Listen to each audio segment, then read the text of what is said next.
മാനസികാരോഗ്യത്തിന് കൂട്ടായ്മകൾ വഹിക്കുന്ന പങ്ക് വലുത്. Doctor Varghese Punnoose. World Malayali council Pala chapter കുടുംബസംഗമം ഉദ്ഘാടനം ചെയ്ത് സംസാരിക്കുകയായിരുന്നു അദ്ദേഹം.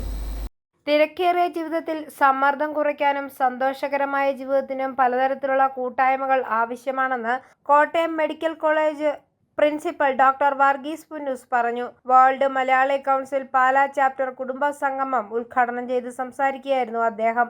Pala chapter chairman advocate Santhosh Manarkad അധ്യക്ഷത വഹിച്ചു. ചാപ്റ്ററിന്റെ നേതൃത്വത്തിൽ നടത്താൻ ഉദ്ദേശിക്കുന്ന പുതിയ പ്രൊജക്ടിന്റെ ഉദ്ഘാടനം global vice president Dominic Joseph നിർവഹിച്ചു. Global secretary general Moosa Koya മുഖ്യപ്രഭാഷണം നടത്തി. Youth council global president advocate Felix Johny, Thirukochi province president VM Abdulla Khan, province chairman KR Raveendran, chapter secretary Benny Mayiladoor, VS Radhakrishnan, Moni V Adkuzhi, Unni Kulappuram, doctor Jaison Joseph, Anurag Pandikkattu, Rekha Jaison, Seby Paramunda എന്നിവർ പ്രസംഗിച്ചു. അംഗങ്ങൾ വിവിധ കലാപരിപാടികളും അവതരിപ്പിച്ചു.